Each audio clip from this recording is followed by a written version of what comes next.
zéro limite. Vérité intégrale, humour total, le podcast de développement personnel comme vous ne l'avez jamais vu.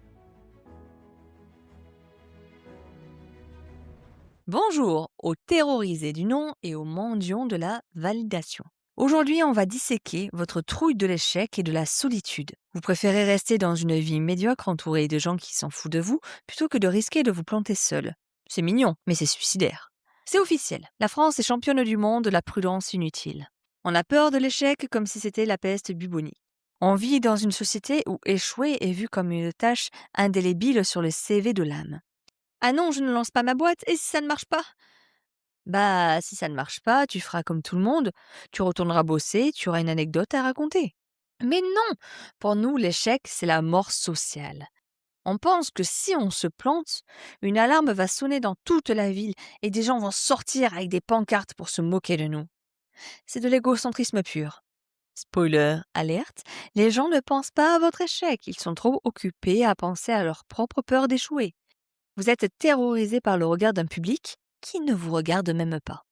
Avouons-le, nous sommes des fantastiques metteurs en scène. Regardez le cinéma qu'on se fait dans la tête avant de prendre un risque. C'est Spielberg. Tu veux inviter une fille? Tu veux demander une augmentation? Le scénario dans ta tête commence en te disant « Si elle dit non, je vais m'effondrer, je vais pleurer, tout le bureau va le savoir, je vais devoir changer de pays, me laisser pousser la barbe et vivre dans une yourte. » La réalité, toi. On va boire un verre? Elle? Non merci. Toi? Ok. Fin. Tu vas manger un kebab et la vie continue. On a peur du non, comme si c'était une balle de fusil. Mais un non, c'est juste un son. C'est de l'air qui vibre avec tes cordes vocales. Ça ne tue pas, ça ne blesse pas, ça ne laisse pas de cicatrices. Mais nous, on réagit comme si on jouait notre survie à chaque interaction. Oh là là, il ne m'a pas liké, je suis en danger de mort. Mais calme-toi, c'est juste Instagram, et c'est le but de la plateforme. Tu ne peux pas plaire à tout le monde.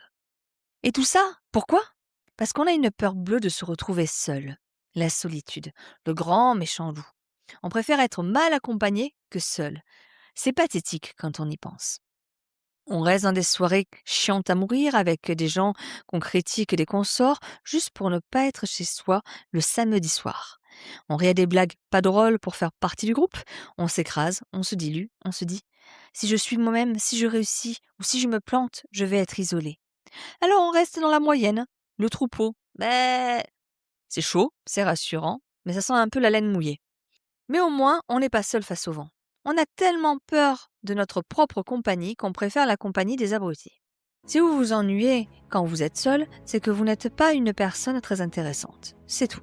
Il vous faut alors changer de vie, d'occupation et trouver le moyen de retrouver cet amour-propre. Donc voici le switch mental pour changer de vie.